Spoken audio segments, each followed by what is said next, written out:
Hello friends, मेरा नाम है मोहित दत्ता। आज मैं आपको मिलवाने जा रहा हूँ द बर्ड मैन से। मेरा मतलब है प्रिंस मेहरा जी से, जो कि चंडीगढ़ के निवासी हैं, जिन्होंने घायल पक्षियों की सेवा के लिए और मृत पक्षियों को दफनाने के लिए बर्ड एम्बुलेंस शुरू की थी। आइए करते हैं इनसे बात। हेलो प्रिंस जी। बहुत बढ़िया। तो प्रिंस जी, सबसे पहला सवाल मेरा आपको ये है कि आपने ये बर्ड एम्बुलेंस सेवा कब से शुरू की और किस चीज ने आपको इंस्पायर किया? मैं 2011 में फिरोजपुर गया था आर्मी अचीवमेंट के लिए यूथ सप्ताह के साथ। तो वहाँ पर जब हम रात को खाना खाने जा रहे थे, तो वहाँ पर जो मैच थी, तो जब जहाँ पर कॉलेज में ठहरे हुए थे, वहाँ देखा मैंने एक स्वीपर थी जो काम करने वाली, वो कबूतर को मरे को डस्टबिन में डाल रही थी। तो मैंने उसे पूछ लिया अचानक, मैंने कहा इसको क्या हो गया? कह रही इसको करंट लग गया शायद ना, और सुबह भी एक करंट लग गया था, पता नहीं क्या बात है। तो मैंने कहा दूसरा कबूतर कहाँ? कह रही वो इसी डस्टबिन में है, मैंने सुबह गिरा कुछ। जब मैंने उसके हाथ से भी लिया कबूतर, और जो उसके डस्टबिन में था वहाँ से निकाल के दोनों कबूतरों को मैंने, जहाँ मैस में खाना जा रखे हैं, तो वहाँ हमने देखा काफी ग्राउंड था वहाँ। तो वहाँ मैंने उनसे कोई पुरानी से खुरपा सा लिया, तो वहाँ उनको दोनों को दफना दिया खड्डा करके। तो फिर मैं सोचता रहा, मैंने कहा जैसे इन्होंने कूड़े में डाल दिया, आगे फिर बड़े कूड़े में चल जाएगा, इनकी जो इनकी दुर्गति होगी, तो इनमें से कुछ दिन बाद, 2 दिन बाद, 3 दिन बाद बदबू आनी शुरू हो जाएगी, जो पर्यावरण को नुकसान करेगी। और जो जैसे वो तो वहाँ की बात थी, यहाँ भी अगर कहीं भी ऐसे मर जाता है, बदबू फैलती है, वो सांस के जरिए हमारे अंदर जाएगी, जिससे बीमारी फैलेगी। मैंने सोचा नहीं, इनका तो जैसे हमारे में आत्मा है, इनमें भी आत्मा होती है, इनका भी संस्कार होना जरूरी है। क्योंकि मैंने उससे पहले 2011 से पहले मैंने कभी ऐसी सुनी नहीं कि कोई एम्बुलेंस चलती है जहाँ कोई इसके लिए कोई काम करता है। क्योंकि जानवरों के लिए तो, एनिमल्स के लिए तो सभी काफी एनजीओ वगैरह है, पंछियों के बारे में मैंने कभी नहीं ऐसा सुना था।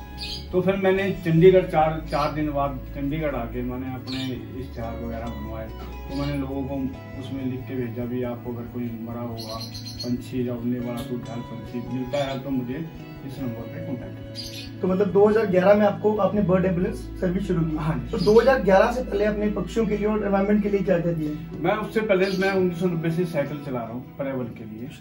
तो क्योंकि साइकिल का टायर ही ऐसा टायर है जो प्रदूषण नहीं करता है, ग्रीन टायर है। बिल्कुल। बाकी सारी जो गाड़ियों के टायर वगैरह जैसे होते हैं, सारे गाड़ी वगैरह वो प्रदूषण करते हैं। सुंदरलाल बहुगुणा जी है पीरी गढ़वाल जो पर्यावरण के है जो, तो वो उनसे मैंने प्रेरणा लेके हमने एनजीओ में, जैसे मैं यूथ सप्ताह में था, तो उस टाइम मैंने वो साइकिल चलाना शुरू किया ताकि प्रदूषण कम हो सके। प्रिंस जी, जैसे आपने साइकिल की बात की है, तो आपकी साइकिल की बात पे आते हैं। आपकी साइकिल देखकर ही पता लग जाता है कि किसी स्पेसिफिक पर्पस के लिए है, तो उसको देखकर आप लोगों का क्या रिएक्शन होता है? नहीं, लोग तो अच्छी लगती है लोगों को भी। आप बंदा साइकिल चला कह रहा है, आजकल तो जमाना ही नहीं है साइकिल का। मैंने कहा मेरा मकसद है लोगों को समझाना, है ना। वो आपका अगर दिल करता है तो आप चलाइए, मैं जबरदस्ती कुछ नहीं कहता। अगर आप मान लो, अगर हफ्ते में 2 दिन जैसे छुट्टी होती है, अगर शनि एतवार को भी आप अगर साइकिल पे कुछ काम करते हो, तो हमारे जो प्रदूषण है बहुत कम हो जाएगा। हाँ जी।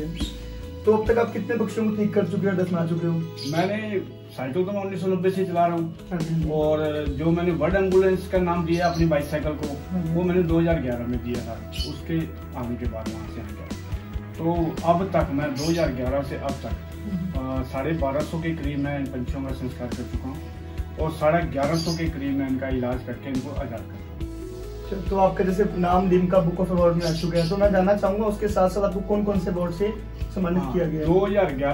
2015 में मेरा नाम जो है लिम्का में नाम दर्ज हुआ था। इसके अलावा मेरे पास काफी 30 के करीब मेरे पास वर्ल्ड रिकॉर्ड है मेरे पास, जो 14 कंट्री में एक्टिवेट है। और 48 बुक्स में मेरा, 55 बुक्स में मेरा नाम रजिस्टर्ड है। और state award governor ji Solanki जी ने 26 जनवरी को मुझे स्टेट अवार्ड से नवाजा है।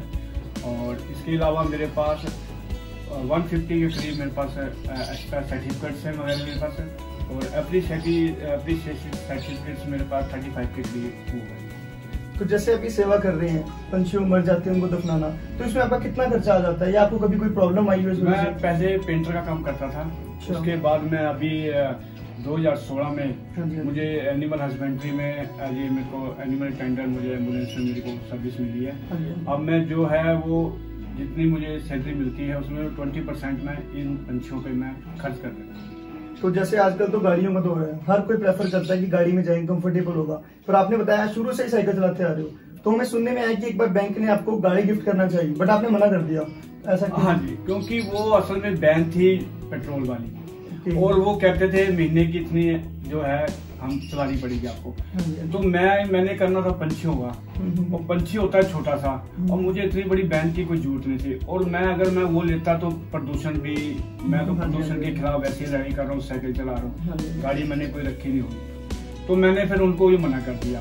फिर मैंने किसी और उनसे बैंक वाले से बात की, तो मुझे सेंट्रल बैंक जोनल ब्रांच वालों ने मैंने कहा ई बाइक दे दो मुझे छोटी सी, जिसमें मैं अपने पंछी जो है, जैसे साइकिल तो आहिस्ता चलती है, जो मर गया उसको तो कोई चक्कर नहीं है, चाहे घंटे बाद दफना दो चाहे उसको, लेकिन जो जख्मी होता है उसको जल्दी जल्दी हॉस्पिटल का ट्रीटमेंट ना मिली तो उसका वो होता है। इसलिए उन्होंने मुझे ई बाइक दी, मुझे डोनेट की, जिससे मेरा थोड़ा सा काम जो है पहुँचने का टाइम बच गया, टाइम हो गया। तो इस वीडियो के द्वारा आप हमारे दर्शकों को क्या संदेश देना चाहोगे?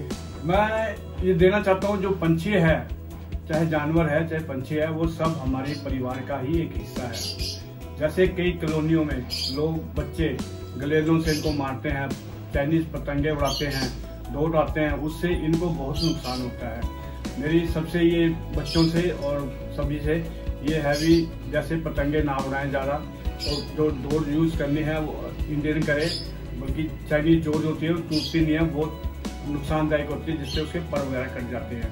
और गुलेलों से मत मारे, इनको अपना परिवार का हिस्सा समझे और इनसे प्यार करें। प्रिंस जी, आपसे मिलकर बहुत अच्छा लगा। आप इन बेजुबानों के लिए सच में बहुत ही अच्छा काम कर रहे हैं। Thanks for giving your time. Have a good day sir.